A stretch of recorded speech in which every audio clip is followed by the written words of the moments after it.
حضرت ابوبکر صدیق رضی اللہ تعالیٰ عنہ کے بیٹے محمد بن ابی بکر بھی غلط فہمی کا شکار ہونے والوں میں سے ایک تھے۔ وہ اندر آئے تو آپ رضی اللہ تعالیٰ عنہ نے انہیں کہا، کیا تمہارا یہ خیز و غضب اللہ کی عطا کے خلاف تو نہیں ہے؟ میں نے تمہارا کون سا جرم کیا ہے سوائے یہ کہ حق لے کر حقدار کو دیا ہے؟ پھر کہا، تم میرے قاتل نہیں ہو سکتے۔ ناظرین، ایک روایت میں ہے کہ محمد بن ابی بکر نے آپ کی داڑھی مبارک پکڑ لی تو آپ رضی اللہ تعالیٰ عنہ نے فرمایا، تم مجھ سے ایسا برتاؤ کر رہے ہو جو تمہارے والد دیکھتے تو کبھی پسند نہ کرتے۔ محمد بن ابی بکر یہ سن کر کانپ اٹھے اور ندامت کے مارے اپنا چہرہ کپڑے سے چھپائے ہوئے باہر نکل گئے اور باغیوں کو بھی واپسی کا مشورہ دینے لگے، مگر قتل پر آمادہ لوگوں نے ان کی بات پر کوئی توجہ نہ دی۔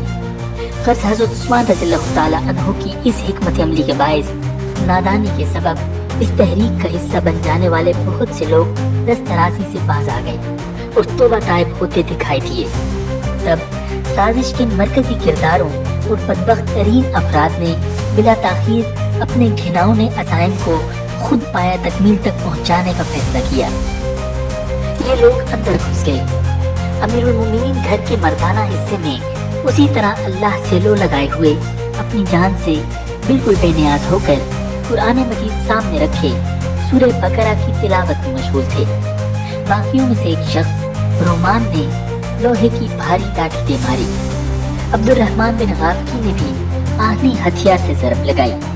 پھر ایک شخص جو الموت الاسود کہلاتا تھا آگے بڑھا اور پوری طاقت سے آپ رضی اللہ تعالیٰ عنہ کا گلا گھونٹ دیا۔ آپ تڑپنے لگے۔ ادھر اس نے تلوار نیام سے نکالی اور آپ پر وار کیا۔ خون کے چھینٹے قرآن مجید پر پڑے اور آیہ مبارکہ فَسَيَكْفِيكَهُمُ اللَّهُ سرخ ہو گئی، جس کا ترجمہ ہے، سو تمہیں ان سے اللہ کافی ہے۔ ناظرین، ایک بدبخت نے نیزے کا وار کیا۔ آپ کی زبان مبارک سے نکلا، بسم اللہ توکلت علی اللہ، ساتھ ہی خون کی دھار ابل پڑی۔ گھر کے زنانہ حصے تک اس ہنگامے کی آوازیں پہنچی تو اہلیہ محترمہ حضرت نائلہ اور آپ کی بیٹیاں آپ کو بچانے کے لیے چیخ و پکار کرتی ہوئی دوڑ کر آ گئیں۔ حضرت نائلہ نے وفاداری کی انتہا کر دی اور بچانے کے لیے آپ پر گر گئیں۔ تب سودان بن حمران نامی ظالم تلوار کھینچ کر آگے بڑھا۔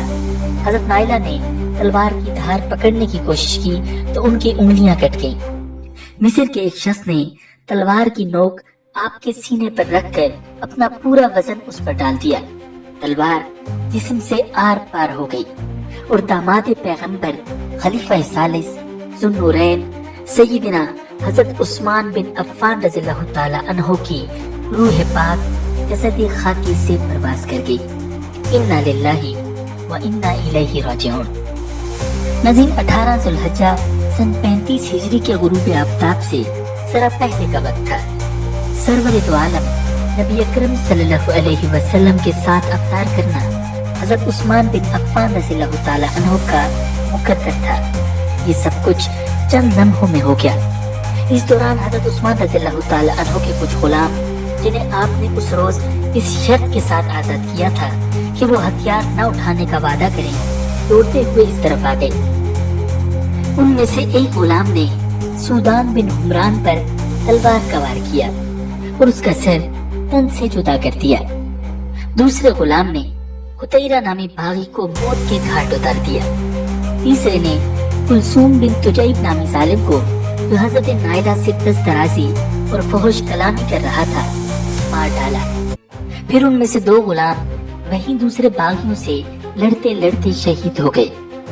ناظرین، حضرت عبداللہ بن زبیر رضی اللہ تعالی عنہ، حضرت حسن رضی اللہ تعالی عنہ اور مروان بن حکم ہنگامے کی آواز سن کر گھر میں واپس گھس گئے اور باغیوں سے لڑتے لڑتے شدید زخمی ہو گئے۔ بعد میں مدینہ کے لوگوں نے ان تینوں کو لہو لہان حالت میں اٹھایا۔ باغیوں نے گھر کی ہر چیز لوٹ لی، برتن بھی نہ چھوڑے، پھر بیت المال کی طرف لپکے اور اسے بھی لوٹ لیا۔ ان کا یہ پست کردار گواہ تھا کہ وہ دنیا پرست اور فتنہ پرور لوگ ہیں۔ ناظرین، حضرت عثمان رضی اللہ تعالی عنہ کی شہادت کی خبر